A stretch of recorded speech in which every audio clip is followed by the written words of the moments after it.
They told me I wasn't welcome at Thanksgiving. So I turned their turkey into a headline.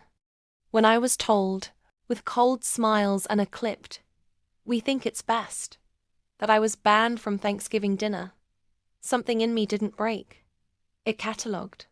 Years of being the convenient scapegoat, the unpaid emotional labor, the daughter who could be politely erased if it saved appearances.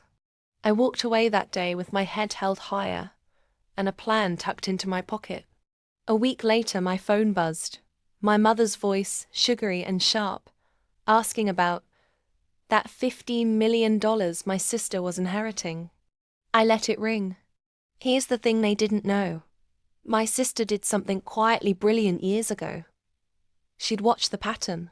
She'd watched them corner me, gaslight me, treat love like leverage. When her executor suggested a blind trust, she insisted on a clause, a moral trigger embedded in legal language no one bothered to read.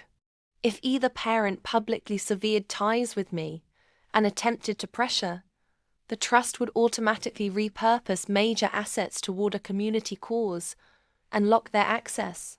She laughed when she signed it and said, "If they want drama, they'll get a show." They wanted the money.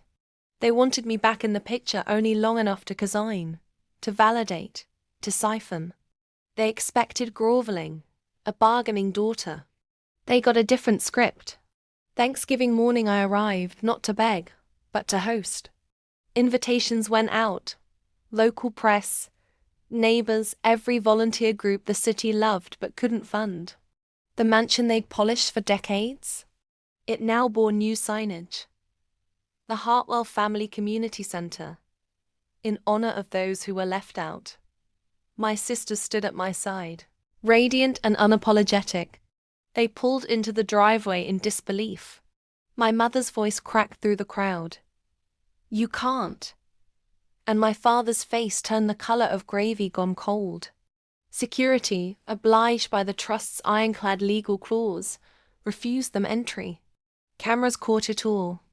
The stunned faces, the whispering relatives, the neighbor who'd always suspected. The trustees read aloud the clause my sister had written. Should the grantors alienate or attempt to extort my sibling, the primary residence and a portion of the estate shall be converted to a charitable entity, serving those the grantors turned away. But my sister didn't just protect me. She used their own greed against them. The same home where they'd staged Thanksgivings for show was now a free kitchen, legal clinic, and scholarship hub.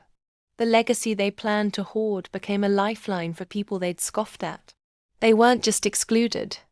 They were witnessed, and the town watched them realize their name would forever be on a plaque that read, "Donated by those who could not see." Want more true-life comebacks, legal mic drops, and deliciously unexpected twists? Hit subscribe. Join me every day as we turn history's hurt into headlines.